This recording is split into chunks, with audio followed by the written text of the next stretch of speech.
Welcome to The PA is In, the show created by PAs for PAs, where codependency with your supervising physician is a thing of the past, optimal team practice is the future, and physician associate has taken the place of physician assistant as the professional title of choice. I'm Tracy Bingaman, and I'm obsessed with redefining what success as a PA looks like and what it feels like. Here you'll find the mindset shifts, systems, and processes I use to escape healthcare burnout and integrate my work into my life.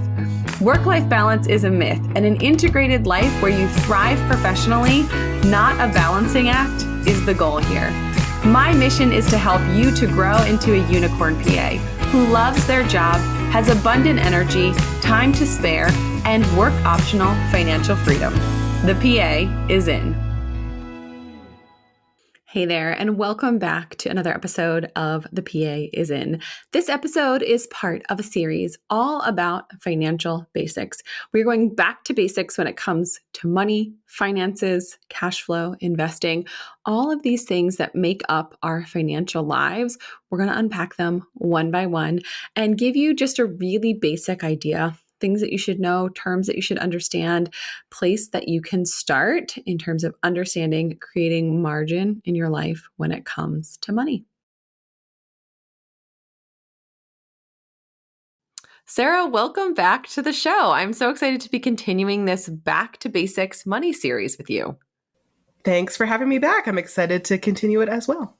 So today we're talking about setting specific money goals, savings specifically in terms of what we're saving for, where we're saving for those things. I think that's a big question. People are like, do I invest this money? Do I just save it? What's sort of the timeline on those? So let's kick off with short-term goals. So talk to me about how we can be working to set short-term money goals and where we should be putting that money. Yeah, so short-term goals, I would say is probably anything from a few months away to maybe 4 or 5 years away, kind of in that, a short time frame. And these are things like, saving for Christmas and Christmas presents, your vacation that you want to go on this summer or next year, kind of those sorts of things. Even, buying a new car, you want to save up for that. Saving up probably for a down payment for a house. They probably, anything that's within a 4 or 5 year time frame, I would consider a short-term goal. And for these, a short-term goal, you want to make sure that money is very liquid, easily accessible. You can quickly get it immediately, and you want it to be very conservatively protected. So this type of goal, this money you want to have in a high yield savings account. You could do a regular savings account in your bank, but I think like we've talked about before, a high yield savings account gives you a much higher interest that your money is growing higher than in a regular bank account, credit union type of account. So this money in a high yield savings account, yes, you're earning a little higher interest. You're definitely not earning as much as you could make in the stock market. Like when the stock market is just, gaining 20, 25% for the year and it's going crazy, that's great. You're not going to make that much money, but that's okay because you want to keep this money protected. You want to keep it safe because you need it in such a short time frame. So you can't afford market fluctuations. You can't afford the stock market to crash for the next 8 months and you've lost, half that money because you're going to need it so soon.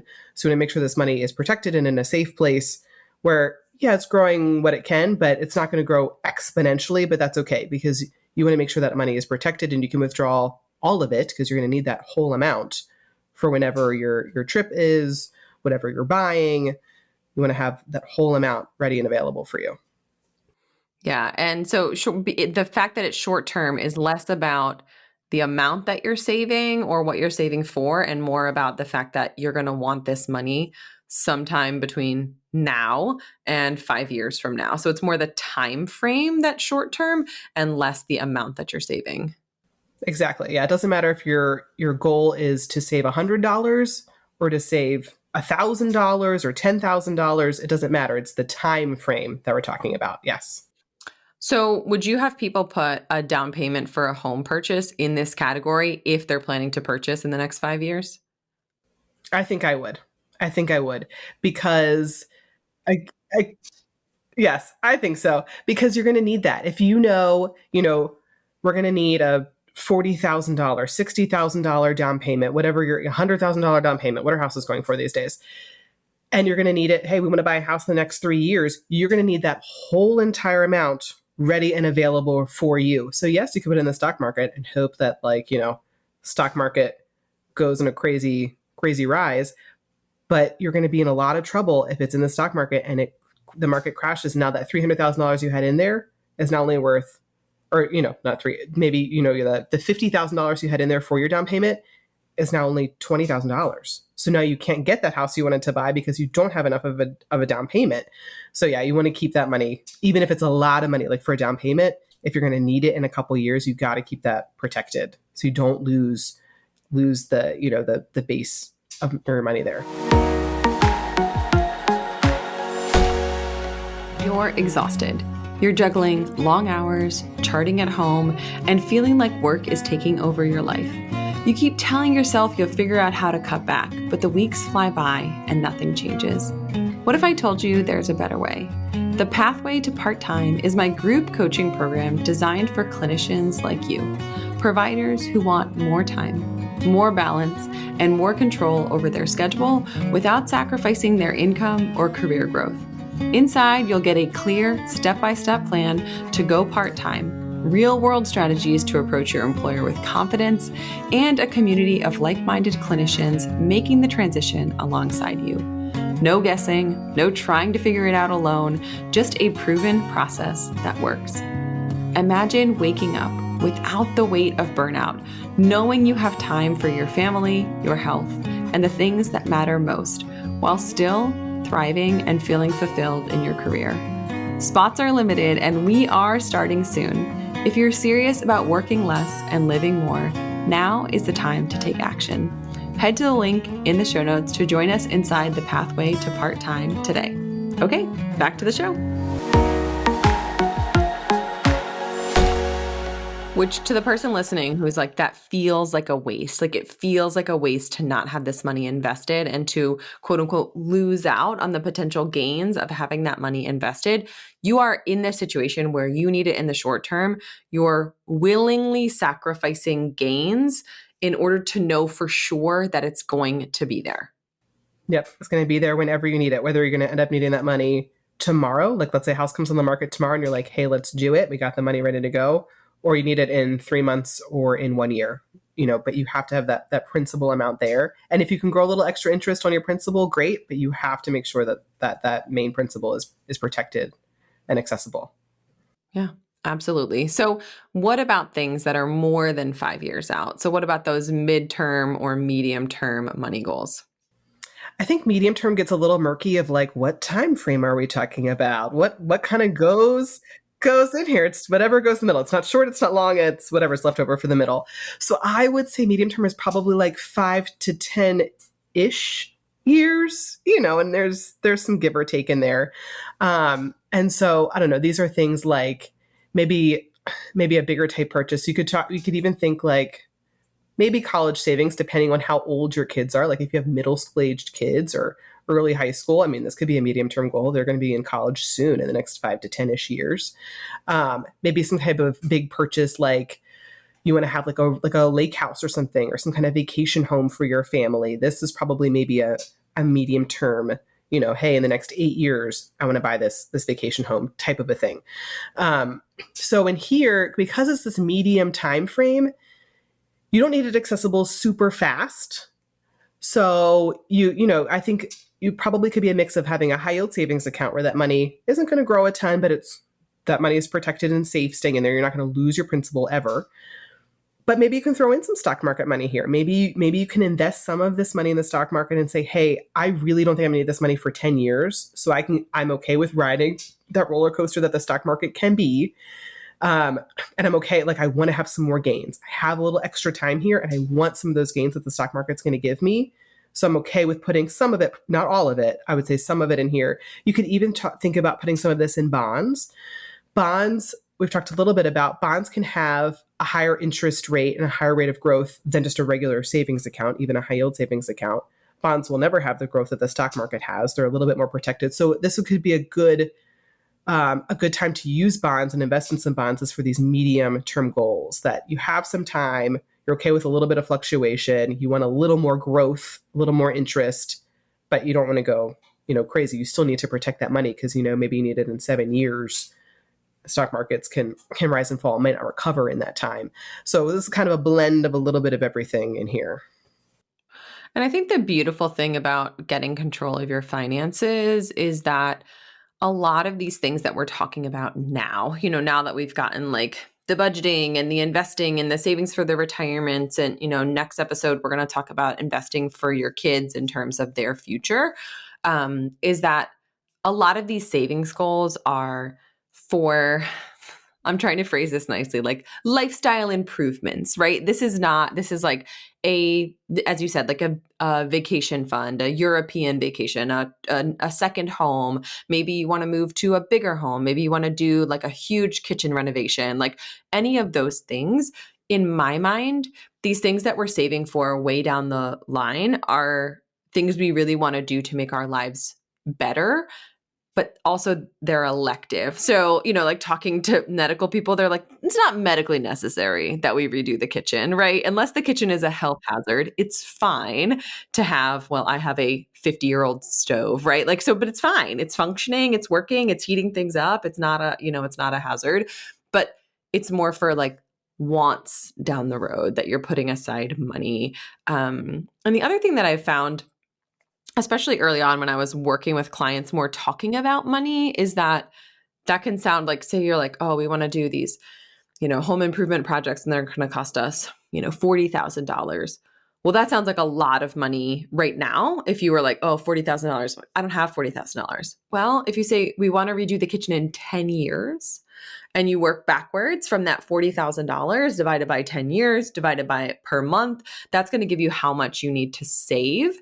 And if you have it in an investment that's performing well, you don't even have to save all of those $40,000 because it's going to grow over time. So that's the other benefit of having this somewhere where it's growing, is that you only have to save $35,000 for your $40,000 improvement because some of those dollars we're earning for you along the way.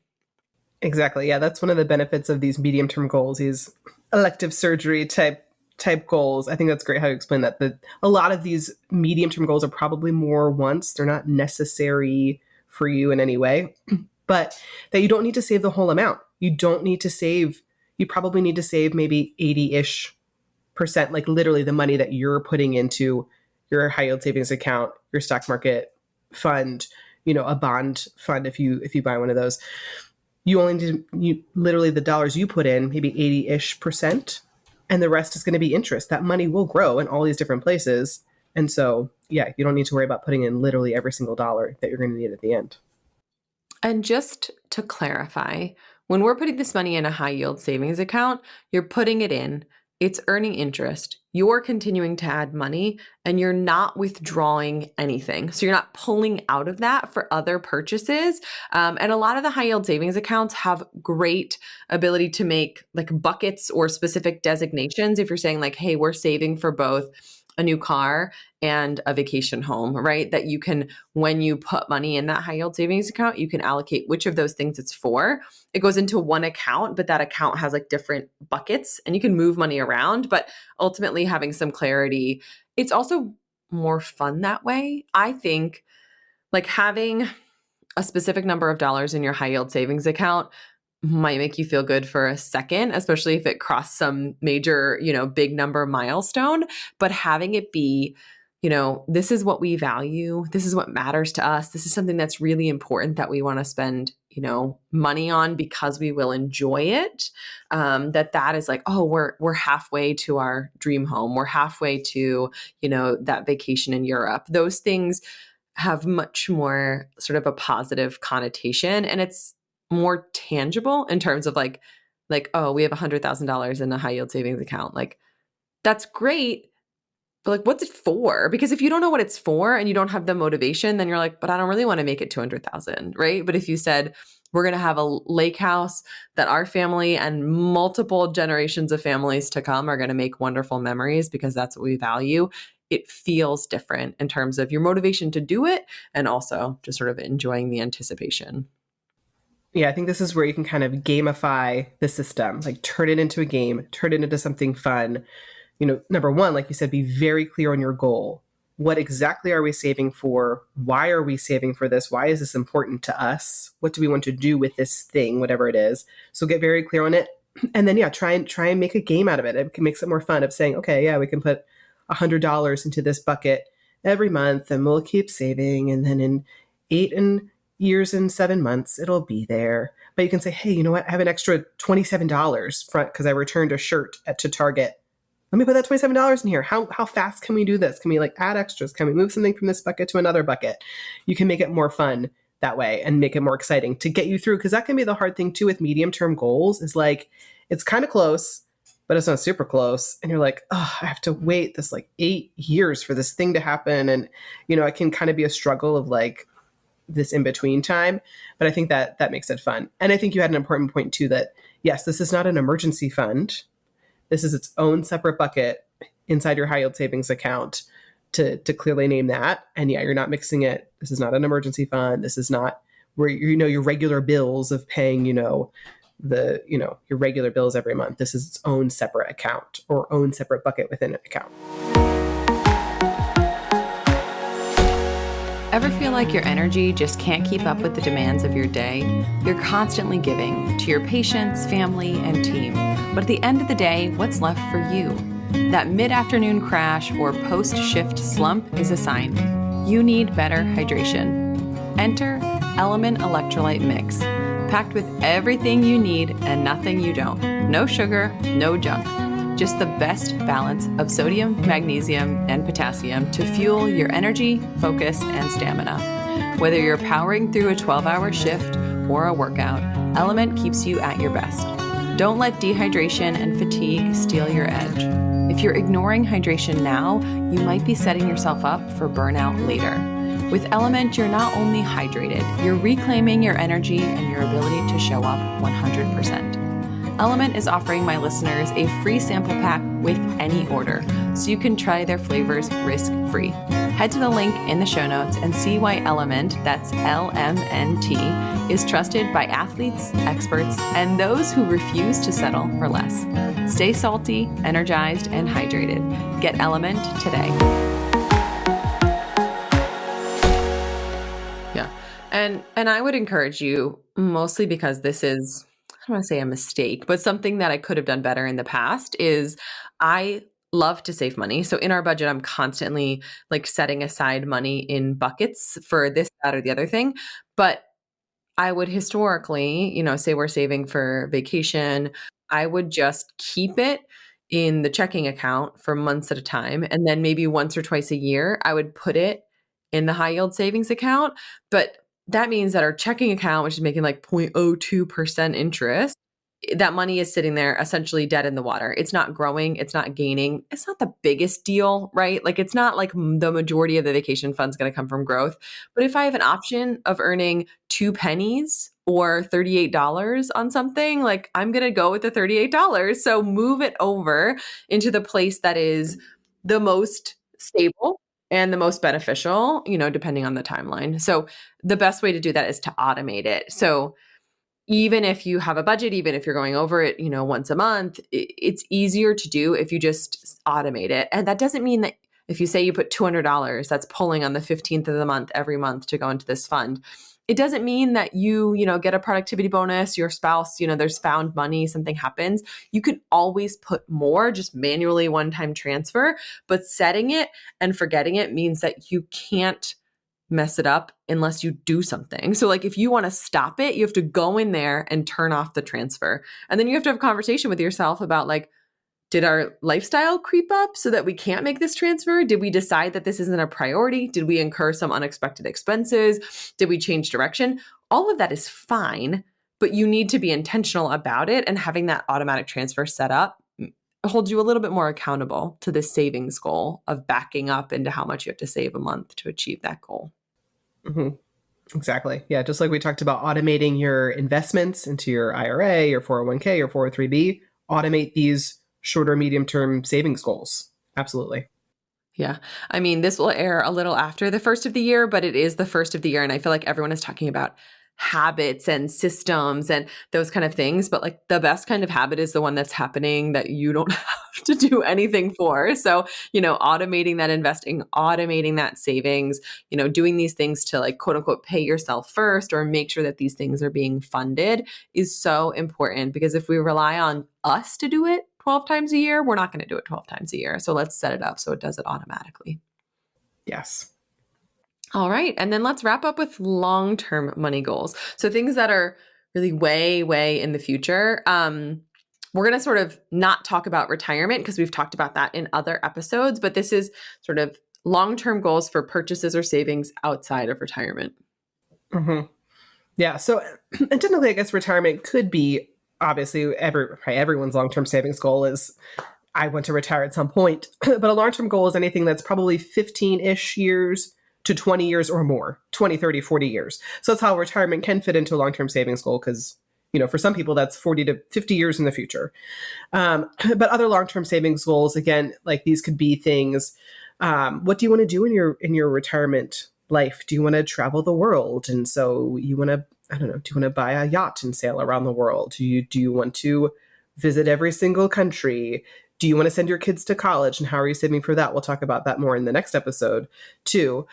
So I don't know, and any other kind of long-term goal that you have. And even if it's to say, so like we talked about, being clear and saying, here's a very defined goal that I have and why it's important to me, but also just to say, hey, I want to save for something in the future. And if something comes up, I'll have all this money. So if it's a long-term goal that's 15 to 20 or more years in the future, this can definitely ride the wave of the stock market. So in here, I would say this is definitely something, this is where you are investing this in the stock market. There's really no point in putting this money in a high yield savings account because you don't need it tomorrow. You don't need it next year. You don't need it in 10 years. You don't need it to be that protected and safe because you might need it in 25 years. So the stock market can go up, it can go down, it can go back up, back down, and back up again in the midst of this 25 years. And you're just going to set it and forget it. You put that money in, you're making automatic contributions every month to this money, set it and forget it. And let the stock market do its thing. Now, when we get closer to it, like, you're 5 years out from your goal of whatever you're saving for, that's when you do need to look into it and say, hey, I'm getting so close to my goal now, I can't afford market fluctuations. So I do want to take it out and put it in something safer like a bond or a high yield savings account. But for the majority of that time, stock market and let it ride the wave. And so in here, what are you investing in inside in the stock market? What stocks are you choosing? Like we've talked about before, a low cost stock market index fund is usually the best way to go. S&P 500, a total stock market index fund, and that just mirrors whatever the stock market is doing. And you just let it ride the wave. And this is where that saying time in the market beats timing the market. So you're not trying to time and say, buy low, sell high, in and out. No, you just want time in the market. Regular monthly contributions, set amounts every month, keep it going. And just that the longer time you have, the more interest grows, the more that money grows. And then you're ready for your long-term goal in 23 years, whenever that is. So the beautiful thing about this is if you're in a position where you're able to, fully fund retirement, cover your living expenses, and then you have a surplus where you don't know exactly what you're going to do with it in 20 years, but you're going to want to have it growing. We have something called a wealth building account, which is essentially just money outside of retirement that we want to be able to access. So my hope and expectation is that we don't need to be working until we are of age to access our retirement accounts. So this, in my mind, is a little bit of a bridge from the age in which we want to stop working and the age at which we can draw off of our retirement accounts. And so in that wealth building account, it's in the market, it's growing over time. It's an investment that is getting, bigger over time, both through contributions that we're making and through growth. But because it's not in a retirement vehicle, you don't have a limit in terms of access. So that to me is a big piece of if you're on track for FIRE, if you want to achieve that financial independence, if you think you're going to want to retire early, you cannot have all of your money be in retirement accounts because you'll either have to pay a penalty or you just won't be able to access them at the time when you want to live off that money and make withdrawals from those accounts. Yeah, that's a great example of what a long-term goal could be, because there are ways to access your retirement accounts early, and that's probably more of like a 400 level, very advanced strategies of doing like Roth conversion ladders and 52T and things like that. It's super advanced. Are there ways? Yes. It's kind of complicated. But even if you are going to access those advanced strategies, it's great to have a brokerage account on top of those. So I would say number one for long-term goals is retirement. And so your 403B, your IRA, all those things. And then once you're maxing out those things, open up a taxable brokerage account. That's just an account that gets invested in the stock market, just like Tracy was saying. And you just put the money in, and you can invest just like you would in your retirement accounts. You can choose the same types of investments, choose a low-cost stock market index fund, and just let that money grow. But you can access that money whenever you want. You can take it out tomorrow if you want to. You can take it out in 25 years if you want to. There's no restrictions on it, and you can take that money out. You would have to pay taxes on it, when you're withdrawing that money, but that's, for almost anything. It gives you so much flexibility in what you're using this money for and when you can access it. Let's say you want to retire when you're 53 and a half years old. That's way before you can reach any retirement accounts. And so this could be an easier way, instead of saying some of these advanced strategies are more complicated. Hey, I know I have 8 years of living expenses in my taxable brokerage account, because this has been my long-term goal I've been investing in for the past 30 years. And so I can just live off my brokerage account, and then after that, access all my retirement accounts. Yeah. Yeah. Which is a wonderful feeling for sure, to know that you have money there that in case you need it. Awesome. Well, I think that wraps up, unless you have anything else to add about short-term, medium-term, and long-term money goals. Otherwise, next time we're going to talk about investing for your kids, saving for college, and setting them up for the future. So we'll see you then. Looking forward to it. Finances can be one of these topics that is just fraught with potential emotions, and that sometimes we don't feel that comfortable talking about money to the people in our lives. So I hope that this series of episodes serves as a guidepost for you, and that you learn something to take back to your own management of your personal finances that puts you just 1% more in the direction of your money goals. Thank you, as always, for tuning in to another episode of The PA is In. That's all for today. This PA is out. Congratulations, you've just joined an awesome club. By listening to a full episode of The PA is In, you are officially on the Unicorn PA team. Welcome aboard. What most team members do is they subscribe to the podcast, because that allows them to automatically get the latest episode of the show. The life of your dreams exists on the other side of taking action. Keep making small shifts and keep getting better. Your life will improve, your career will soar, and you will have the confidence you need to create your own success. I will see you in the next episode. This PA is out.